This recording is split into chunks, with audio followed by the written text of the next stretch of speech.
Hi there, welcome to Appy Chips YouTube channel. I am Ambajan and today we will learn how to install this app on Mac using Homebrew, which is also popularly known as simply Brew. But before we get started, let me answer some frequently asked questions first. To start with, what does a package manager like Homebrew does? Well, a package manager lets you install, uninstall or repair apps on your Mac. A package manager is very similar to App Store on macOS or Microsoft Store on Windows operating systems, except that a package manager uses commands that you type on Mac terminal to install or uninstall different programs. Some of the popular package managers for Mac include Homebrew, Nix, and Macports. And if you are coming from a Linux background, you will feel at home with Homebrew, especially if you have used package managers like apt, pacman, yum, etc. on Linux based operating systems. Next up, is it safe to install the Mac apps via Homebrew? Short answer, yes. In fact, Homebrew is the most popular and thus most widely used package manager on macOS. Moreover, Homebrew is a non-profit member of Software Freedom Conservancy Foundation, also known as SFC Foundation. Many other open source projects like Git, BusyBox, Samba, Wine are all part of this Software Freedom Conservancy organization. Also, you might be surprised to know that Homebrew is the most forked project on GitHub and it has the largest number of contributors on its GitHub repository. Many devs at organizations like Google, Apple, Dropbox, Stripe, etc. use Homebrew to set up different development environments on their MacBooks and iMacs. Next question. Can you use Homebrew to install programs on Apple Silicon or more popularly known as M1 MacBooks? Again, yes. Starting version 3.0 of Brew, Apple Silicon is now supported on Homebrew.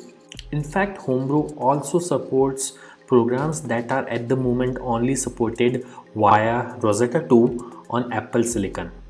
Now that I have answered your questions on safety and compatibility of Homebrew, let's get to the installation process. Before we can install anything using Brew, we need to install the package manager itself, that is Homebrew, on your Mac. So let's see now how can we install Brew on Mac. Let me open my Mac here. First, you need to press Command and space on your keyboard. This will open Spotlight Search on your Mac. And then you have to type terminal.app. You will see this terminal app. Simply double click on it to open terminal. Let me maximize this terminal window. Now we need to copy paste the command to install Homebrew from the Brew website. So open your web browser and simply go to the website brew.sh.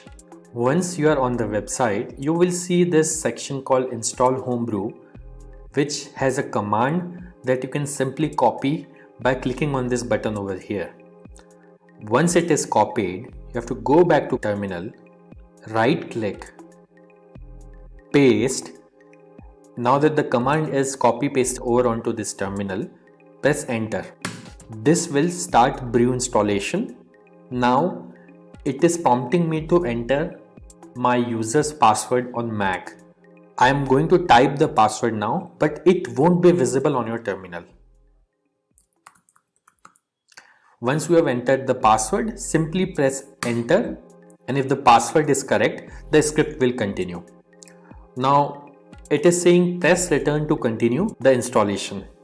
I'll press enter here, and this will start the installation of Homebrew on my Mac.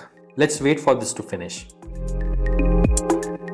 As this message here says, installation successful.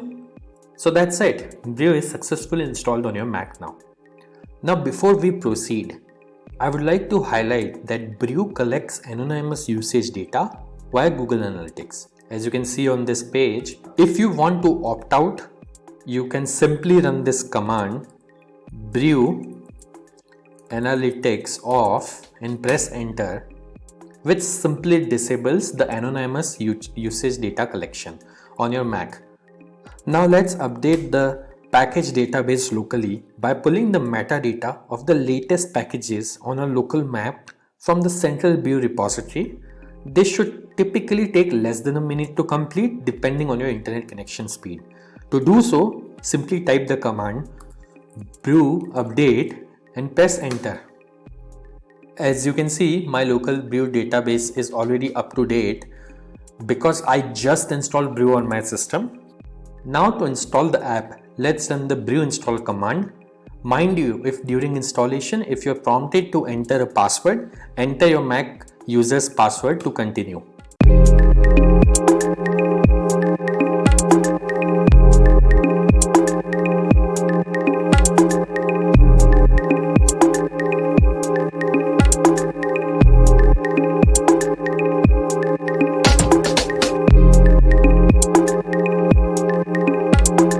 That's it. The installation was successful. If this video was useful, don't forget to hit the like button.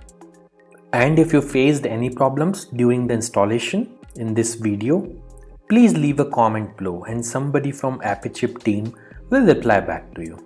If in future any app installed using brew stops working, then you can simply reinstall it using the command brew space reinstall space the name of the program. For example, I'll try to reinstall this program called Hello, which is already installed on my system. As you can see, it is downloading the program and it says reinstalling Hello, and now Hello is successfully installed. And if you want to uninstall any app installed using brew, simply run brew space uninstall space the name of the program. In this case, I will try to uninstall the program Hello, which is already installed on my system. As you can see, within a few seconds, it says the program is successfully uninstalled. Also, over time, brew might end up consuming disk space on your Mac as it keeps installers of the programs that you had installed on your hard disk in a cache directory. So you can use the brew space cleanup command once every 6 to 12 months to free up some space on your Mac. This command removes app installers and older versions of the packages only. It would not uninstall any of the apps that you have installed. As you can see, brew cleanup was successfully run on my system. So do subscribe to our channel as we have tutorials for installation of over 9,000 programs on Mac, which will come handy. If you need to install other apps on Mac in future, chances are that we have got it covered already.